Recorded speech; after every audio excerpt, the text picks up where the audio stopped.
Hi mga besh! Happy Monday! So, short video lang ako for today. Hindi pa ako makapag-concentrate mag-video dahil medyo may pinagdadaanan ako.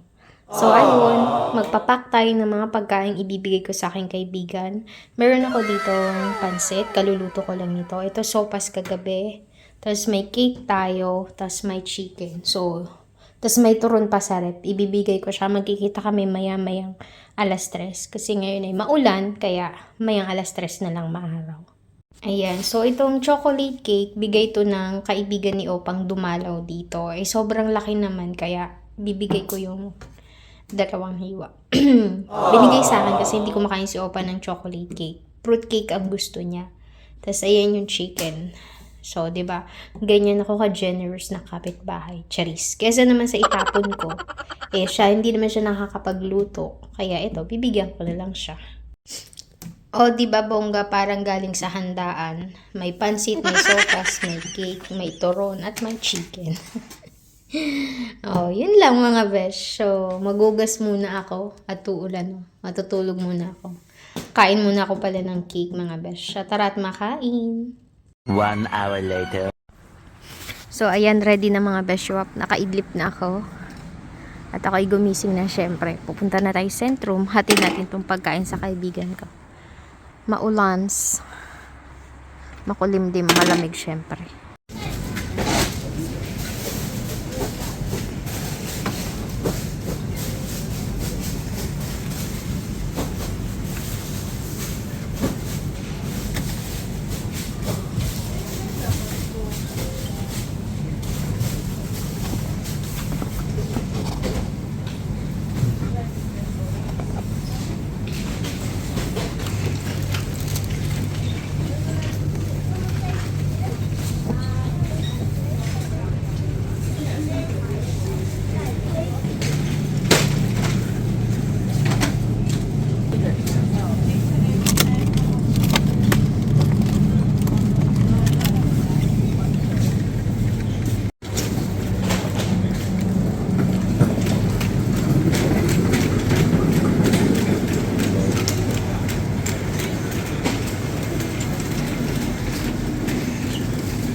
A few moments later.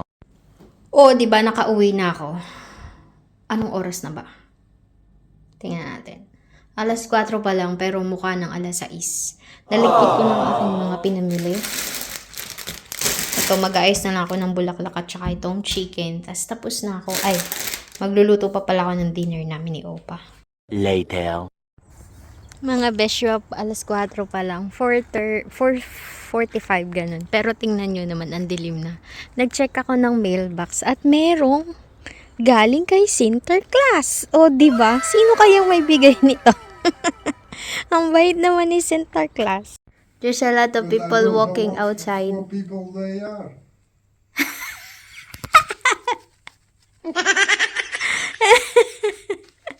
They were walking. So, mga beshwap, inopen ko siya. At pampabango dito sa room ko. Tama to kasi utot ako ng utot.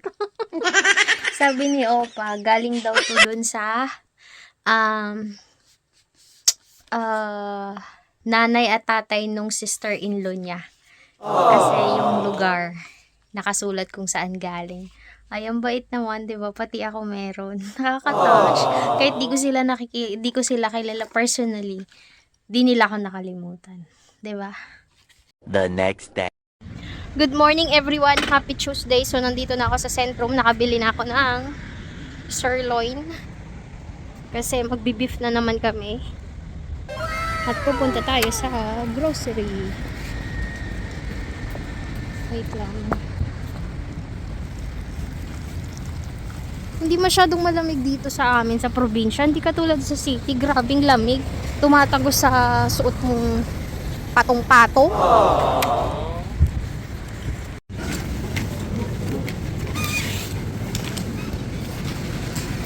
Uy, naka-courting.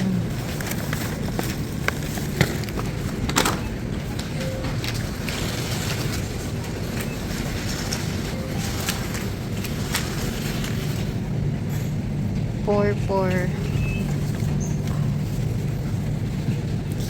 may free oh. Titignan ko yung post ni Opa. Hanapin ko.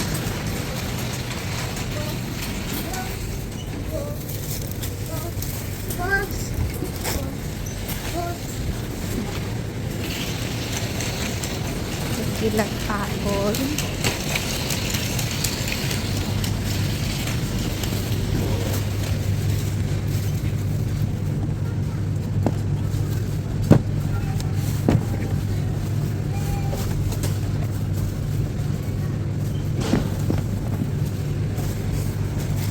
Timbang pala natin.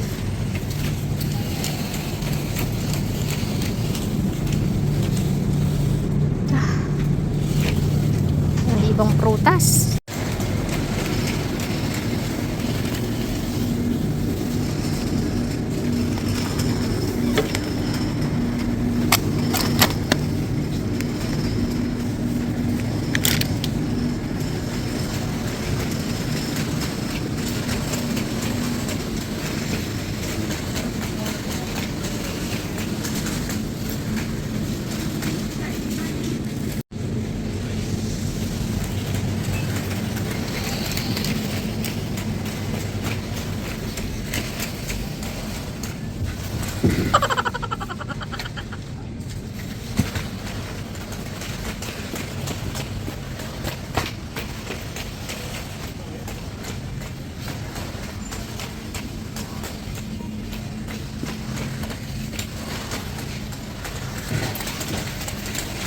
A few moments later. So, ayan mga beshiwap. Puno na ang aking bag at ako uuwi na. Maaraw for today's video. Gusto ko maging okay pero hindi ako okay. Sana po mga beshiwap isama niyo sa panalangin ng aking tatay na gumaling na. So, uwi na tayo mga besh. Dito na ako sa highway mga beshiwap. Ayun, so I thought malamig dito pero di pala, mas malamig sa city kaysa dito. At maaraw today. Oh, 'di ba? Maaraw for today's video mga beshwaps. Tingnan ako ng matanda eh. Later. So mga besh, nakauwi na ako ng bahay. May papakita pala ako sa inyo. May naliligo. Nakita niyo ba? Naliligo siya. Lamig-lamig naliligo. Aww. Ibon. Oo, 'di ba? Sabi niya, Opa, baka daw may dating ibon. Loko-loko. Bulaklak. So, ito na. Mag-iintindi na naman si Inday. So, syempre, Tuesday, steak day. So, magluluto ko ng ribeye steak at saka chanterelle na mushroom. Tapos, mashed potato. Request ni Opa yung chanterelle na mushroom. Yan yung dilaw na mushroom. So, gigisa lang yan sa kaunting butter, salt, and pepper. Tapos, syempre, ang ating mashed potato. Ayan, so nilagyan ko lang ng butter, salt, and pepper ang ating kabute. Saute lang natin yun. Ganyan. First time ko magluto ng kabute at mabango siya. Titikman ko mamaya kung anong lasa nito. Abay, siguro iluto na are at sabi pag medyo brown-brown na siya, pagkabango naman na rin kabuting are. Ito ay delicacy sa Norway, as in sikat to sa Norway. Masarap naman ang amoy niya ay. Butter, salt, and pepper lang ang nilagay ko dito. Kaya pala nakalagay dun sa instruction, pagluluto, mainit talaga yung kawali. Tapos, itotos mo muna siya, parang tutustahin. Tapos, pag medyo brown na, saka lalagyan ng salt and pepper, tsaka butter. Ay, nilagyan ko na ng butter, salt, and pepper. Ayan, so parang inapakatikatihan ko na lang siya mga besh. Pero ang bango niya. Yun lang, hindi ko alam anong lasa. Tingnan natin mamaya. Feeling ko naman masarap. Yan, luto ng ating mashed potato at lutuin na natin ang ating steak. Kailangan high heat. Ay. Tapos, saglit lang yan, 10 minutes.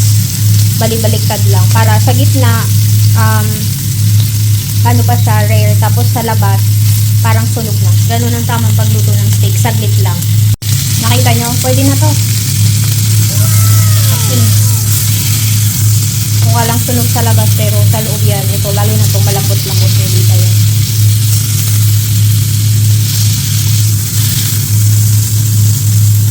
Ay, ito yung sa akin. Diba? Ito kay Opa.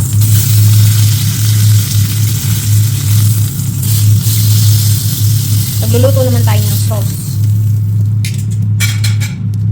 So, yung sauce natin ay cornstarch, a little bit of North seasoning, salt, pepper, garlic powder, and parsley, dried parsley. So, ayan na yung sauce natin, napakasarap. At for plating na tayo, ito kay Opa to. Maglagay na tayo ng mushroom. Ay, mashed potato pala, mushroom. Mashed potato and mushroom kay Opa. So, tara ho at makain mga beshuwap. Ito na yung lunch namin. Ito yung sauce. And that's it for today's video. Bye for now. Kakain muna kami. The next day. Hi mga beshuwap. So, nandito tayo ngayon sa Centrum at ako'y magpapadala ng mga order na rito. Alas 3 pa lang pero mukha ng alas 5. Mahirap mag-vlog habang may bike ka mga besh. Nakakaloka mga beshuwap. Ang dami palang kailangan pag DHL. Hindi katulad ng Post NL. Ibibigay mo lang. Then okay na siya. Try ko kaya yung isa. Ayun, napadala ko na via Post NL na lang. Kasi pag DHL, ang dami pang check. Kailangan ko pa yung credit card and everything. Eh, ayun, ibibigay mo lang, okay na. So, alam ko na sa susunod. Medyo makulimlim. It's like parang 6:05 na, pero 3 o'clock pa lang. Mga besh, punta tayo ng Action, nagbibili na ako. Hay nako, kailangan kong i-voice over kahit tinatamad ako kasi kumakanta ako dito ng palagi. Inaasar ko kasi si nanay. Pasensya na ho at hindi ako masyado makapag-upload lately dahil medyo laging puyat. Kailangan kong tumawag every 2 hours sa pamilya ko dahil may pinagdadaanan po talaga kami. And maraming salamat po sa walang sawang suporta at subaybay ninyo kahit hindi ako nakaka-upload mga beshuwap. And I hope isama ninyo sa prayers ang aking tatay na maging okay po siya mga beshuwap. Talagang pag sinubukan ng Panginoon, huwag kang bibitiw at hindi kanya pababayaan. Sabi nga ay may awa ang Diyos mga beshuwap. Humiling ka at pagbibigyan, kumatok ka at pagbubuksan. Ganun. So talagang just have faith with God and everything will be fine mga beshuwaps. A few moments later. May inuto ako 3 bata doon, nagpa-picture ako kasi naka-costume sila ng pang Sinterklaas. Kwadro po lang, tingnan nyo naman, mukha ng alas 6 ng gabi. Sos mio Marimar, pauwi na ako. Nakauwi na ako ng bahay at ito yung mga binili ko. Tea. Pang bibigay ko sa kapitbahay namin, sa sister-in-law ni Opa, at saka sa Tagalinis. Binili ko para kay Ate Donut, para sa kanyang project na Christmas Village. Tsaka,